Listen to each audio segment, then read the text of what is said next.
Statistically speaking, there's a good chance that a few people in the audience may know a thing or two about a midlife crisis.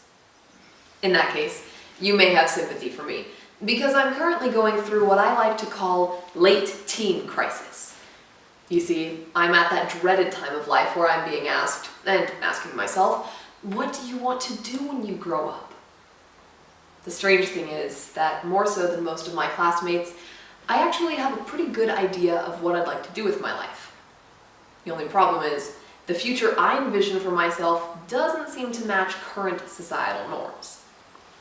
But before I tell you what scandalous profession I'd like to pursue, we need to take a look at how millennials such as myself are meant to view our futures these days. You see, we're supposed to shoot for the stars. We're meant to start an internet company and make millions of dollars, or use our brains to make a fortune on Wall Street. We're conditioned early on that all the hard work and all the good grades are our ticket to the best schools, followed by the best jobs. We're hardwired to strive to reach the top. Well, apparently my wiring is faulty, because in spite of all my academic success, my straight-A record, over 500 hours of community service, all of which are supposed to be my guarantee to the top, I am aiming squarely at the middle. Yes, you heard that right. I aspire to be middle class. And my scandalous profession? I'd like to be a high school English teacher.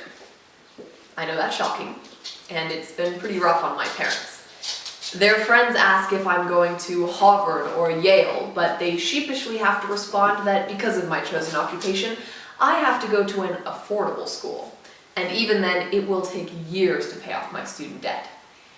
As their friends offer their condolences and secretly wonder what went wrong with me, my parents usually say, with as much conviction as they can muster, well, it's an honorable job, so it doesn't really seem right to try and talk her out of it.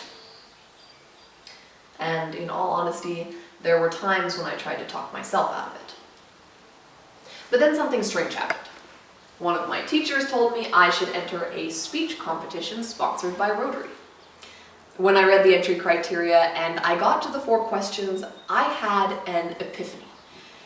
It turns out, the answers to the questions I've been asking myself during my crisis are inscribed in this doctrine you've named the Rotary Four-Way test.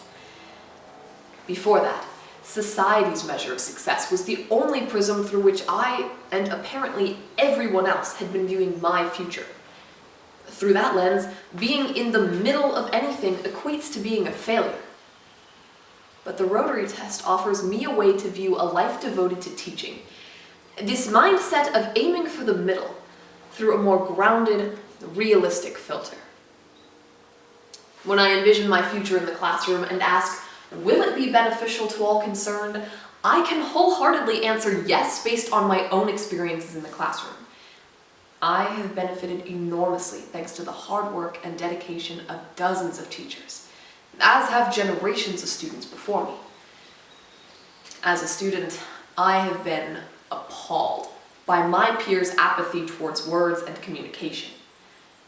But as a teacher, I will aspire to instill the same passion for language and learning that my teachers have helped me cultivate over the years. In terms of building goodwill and better friendship, I need only look to my own teachers, all of whom seem to be the best of friends and whose community involvement is a great source of goodwill where I live. Through the influence of teachers, I have surrounded myself with both students and adults whose shared passion is learning, growing, and helping others find their own passion. The community of the middle is one in which contentment, rather than competition, is allowed to thrive.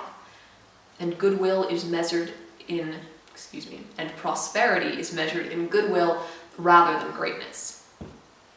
When I imagine myself as a teacher, the only downside I see is that my bank account will not afford me a life of luxury and material wealth. Is it fair that teachers are paid so little? No. But what I find even more unfair is that they are valued so little. Parents are the primary role models that children should emulate, but the impact of teachers on their students is immense and overwhelmingly positive. So yes, I would advocate that becoming a teacher and striving to be a positive role model is one of the fairest propositions possible as a career. And finally, is it the truth? Truth is often the most elusive virtue, so I've saved this question for last. It can be argued that truth is in the eye of the beholder, but I think that's modern-day flim-flam. I love old-fashioned words. And flim-flam is perfect when explaining how we have managed to rationalize our love of money and status to disregard universal moral truths. Without teachers, we are doomed to be at the mercy of whatever truth-tellers happen to rule the day. But through education, which leads to self-improvement and self-awareness, we can discover for ourselves what the absolute truth is, and begin to disregard any arbitrary or popular truths that current society tries to impose upon us. So yes, I will be an indebted, struggling, middle-class high school English teacher. But I've found a way to explain it to my parents. I'm currently taking AP Statistics, and the crux of the course is calculating median and mean, the middle of a data set. Without these calculations, no other data can exist, and I see this truth in society as well. By convincing ourselves we can only be satisfied at the top, we disregard the very foundation of this country's heritage and disrespect the millions in the middle upon whom it was founded. Bankers, plumbers, lawyers, accountants, small business owners, teachers. The Rotary Four-Way test allowed me to realize that there is no shame in aiming for the middle. And by becoming a teacher, I hope to show others that a life in the middle is not one of mediocrity, but one of merit. Thank you.